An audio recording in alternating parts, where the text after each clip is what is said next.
This channel does not promote any violent, harmful, or illegal activities. All content provided by this channel is meant for an educational purpose only.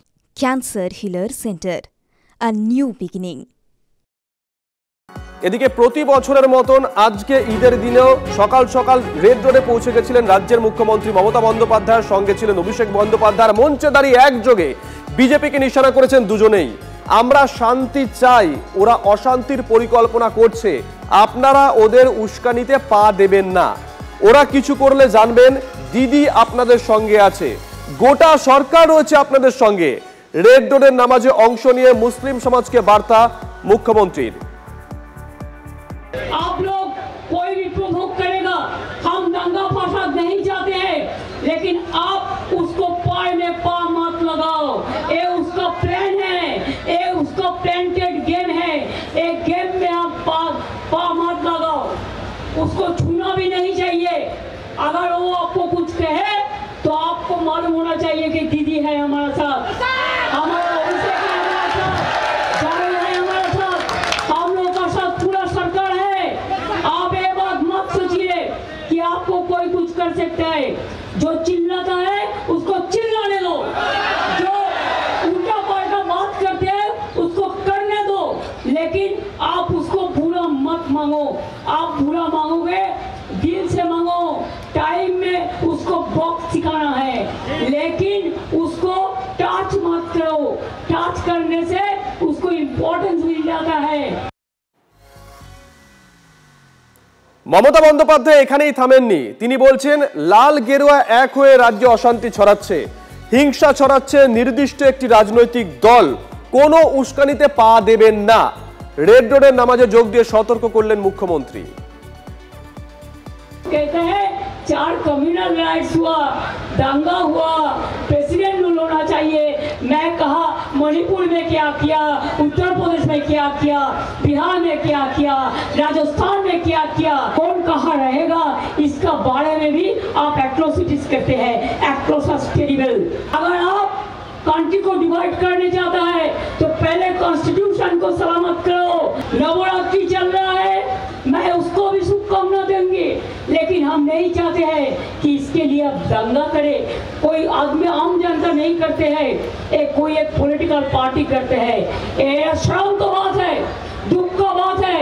जो लाल party पहले बड़ा बड़ा बात करते थे secularism का, आज लाल और गेरुआ एक हो गया।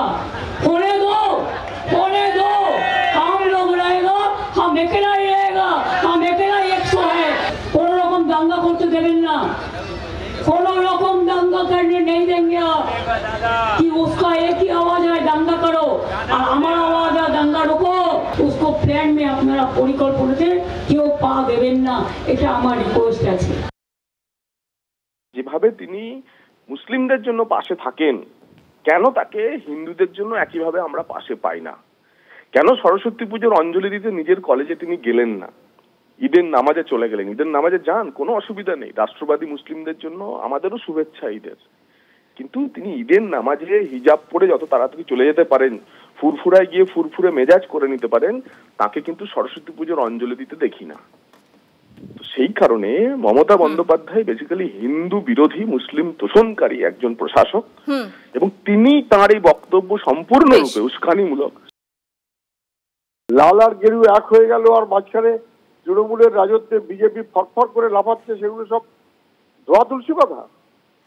আরএসএস এর পরিকল্পনায় তৃণমূল দল তৈরি হয়েছে, আগের পরিকল্পনায় বিজেপি যেমন, পরে তেমন তৃণমূল। ফলে কার্যত তৃণমূল থাকলে বিজেপির লাভ, এটা না বুঝবার কোনো কারণ নেই। কিন্তু উনি যেহেতু ঈদের অনুষ্ঠানে গেছেন, ওখানে গিয়ে একটা উল্টো কিছু বলতে হবে, নিজেকে সাধু সাজাতে হবে।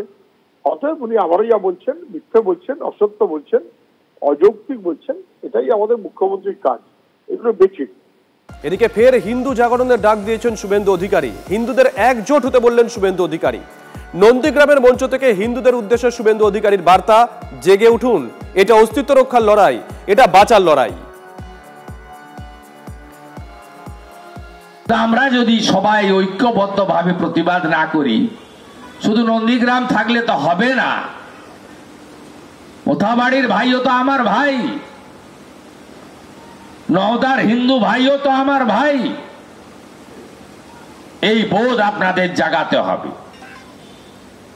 অতএব আমি আপনাদের বলবো, দয়া করে জাগুন, উঠুন। এ লড়াই অস্তিত্ব রক্ষার লড়াই, এ লড়াই বাঁচার লড়াই। এদিকে রেড রোডে ঈদের নামাজে অংশ নিয়ে বিজেপিকে সরাসরি নিশানা অভিষেকের। এই মাটিতে আগুন জ্বালাতে এলে নিজেই পুড়ে যাবে। বাংলাকে ঐক্যবদ্ধ রাখার ডাক দিয়ে হুঁশিয়ারি অভিষেক বন্দ্যোপাধ্যায়ের।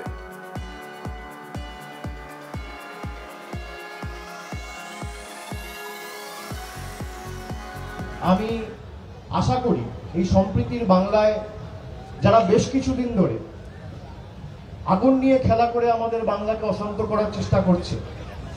मैं पिछला बार भी यहाँ पे आया था तो आप सबको यही बोल के गया था कि कोई भी इनका षड्यंत्र में पैर नहीं रखना। बंगाल से हम लोग जहाँ पे 18 सीट ये लोग जीत के आए थे, 6 सीट तो बंगाल के लोगों ने हरा दिया। किराएदार है, जाति मकान थोड़ी है, सभी का खून है इस मिट्टी में शामिल, किसी का बाप का हिंदुस्तान थोड़ी है। मैं कहता हूं भाजपा के दोस्तों, जरा धर्म का चश्मा उतार के देखो, पूरा हिंदुस्तान खतरे में है और हम लड़ते मरते दम तक बंगाल की एकता को बरकरार रखने का संकल्प आज आप सबको साक्षी मानकर लेते हैं। जो इस मिट्टी में आग लगाने आएगा, उस आग में जल के वो खुद राख हो जाएगा। जो तोड़ने आएगा वो खुद टूट जाएगा, जो बिखरने आएगा वो खुद बिखर जाएगा। इस मिट्टी का ताकत, उसको अंदाजा नहीं है कि इस मिट्टी का ताकत कितनी है। উনি কি নতুন সুরাবর্দী হতে চাইছেন এখানে? আরে দম থাকলে মালদায় মুর্শিদাবাদে যারা আগুন জ্বালাচ্ছে ওখানে গিয়ে বন্ধ করো, নাকি একটা তরফ থেকে একটা সম্প্রদায় আগুন জ্বালাবার অধিকার আছে, বাকিরা প্রতিবাদ করার অধিকার নেই? সুরাবর্দী সাজতে যেও না, ইতিহাস শেষ করে দেবে। বড় বড় কথা বলতে হলে যাও মুর্শিদাবাদে, যেখানে নওদাতে আগুন জ্বলছে, যাও মালদায় মোথাবাড়িতে, যেখানে বাড়ি ঘর হিন্দুদের পুড়িয়ে দেওয়া হয়েছে, থানা পর্যন্ত পুড়িয়ে দিয়েছে। এখানে ডায়লগ দিয়ে লাভ নেই, হিন্দু সমাজ এর প্রতিকার করবেই। ফের বাংলায় অ্যাসিড হামলার অভিযোগ। এবার ঘটনাস্থল বীরভূমের পাইকর। বিয়েতে রাজি না হয় প্রেমিকার মুখে অ্যাসিড ছোড়ার অভিযোগ উঠল প্রেমিকের বিরুদ্ধে। গুরুতর জখম ওই তরুণী এখন হাসপাতালে চিকিৎসাধীন। গ্রেপ্তার করা হয়েছে তরুণীর প্রেমিককে।